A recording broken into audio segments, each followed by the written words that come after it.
மனிதன் இறை தேகம் பெற வேண்டும். இறை தேகம் இறை தேகம் பெறதுனா என்னது? இறை தேகம்னா பார்த்தால கையெழுத்துப்படணும். அவங்க உடம்புல ஒரு பிரகாசம் இருக்கும். சரிசமான சொல்லுவாங்க. ஏதோ அவங்க உடம்புல ஒரு இறைத்தன்மை இருக்கணும். இந்த இறை தேகம் எப்படி வரும்? இறை தேகம் 2 விதமாக வருது. ஒன்று நல்லா சடாமுடி வச்சுக்கிட்டு, நல்லா தலைப்பணம் போட்டு தாடி நிறையா வச்சுக்கிட்டு, புரியுதா?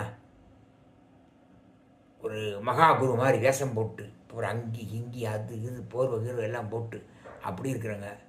நிறைய காவியை நிறைய கட்டிட்டு, அந்த இது தலைப்பாவை கட்டிட்டு, பூரா உத்ராட்சம் அந்த மாலைகளை போட்டுக்கிறது, அப்புறம் வந்து கை காலில் பூரா வெந்நீர் பூசிக்கிறது.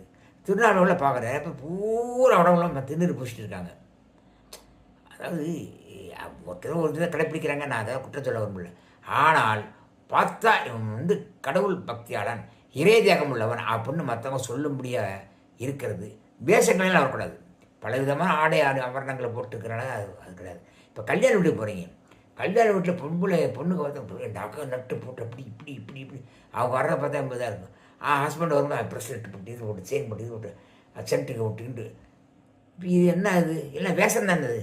கல்யாண வீட்டுக்கு போகிறேன்னா, கல்யாணத்துக்கு போகிறதுக்கு முன்னாடி சாயங்காலம் ரிசப்ஷன் வந்து போகிற அந்த மத்தியானம் வந்து பொம்பளை ரெடி ஆகிட்டுருப்பாங்க. மத்தியானத்துலேருந்து இப்படி இப்படி மேக்கப் போட்டு லிப்ஸ்டிக் போட்டு அது போட்டு இப்படி சாப்பிட்டு இந்த துணியை மாற்றி அந்த துணியை மாற்றி அதை போட்டு பார்த்து இதை போட்டு இப்படியே பொழுது போயிடும். சார் வேஷம் எதுக்கு? ஒரு புடவை ஒரு நல்ல தீ முடிச்சு ஒரு பேருக்கு ஒரு நாள் ஒரு புடவை தான் வேஷம் வேஷம் வேஷம். இப்போ சராசரி ஒரு வீட்டுக்கு போகிற கல்யாணத்துக்கு போகிறவங்களே இவ்வளோ வேஷம் பண்ணுறாங்களே. பல பேருக்கு முன்னால் ஒரு பவர்ஃபுல் மனுஷன் நான் தெரியணும்னா சாமியார்கள் எவ்வளோ வேஷம் பண்ணுவாங்க. போலீஸ் சாமியார்கள் நிறைய இருக்காங்க. நிறைய போலீஸ் சாமியார் இருக்காங்க. எல்லாம் வேஷம் போட்டு பொது இடத்துல வந்து எல்லோரும் வந்து காலில் உள்ளன்னு கும்பிடுங்கிற மாதிரி அங்கே வந்து ஒரு இது மாதிரி ட்ரஸ்ட் மாதிரி ஆரம்பிச்சிட்டாங்க. அப்புறம் ஆளுக்கு வரும், அந்த காசை வாங்க, அவங்க வாழ்க்கையில் வேறு மாதிரி அவங்களுக்கு துணைக்கு ஆள் வச்சுக்கிறாங்க. அதில் ஆம்பளை பிள்ளை இருக்குது, பொம்பளை பிள்ளை இருக்குங்க. இது எப்படி இருக்கும்? அவங்க பர்சனல் லைஃப் சொல்லக்கூடாது, தெரியாது, பார்க்க சொல்கிறேன். தப்புகள் நிறைய நடக்குது, அப்படி கேள்விப்படுறான்.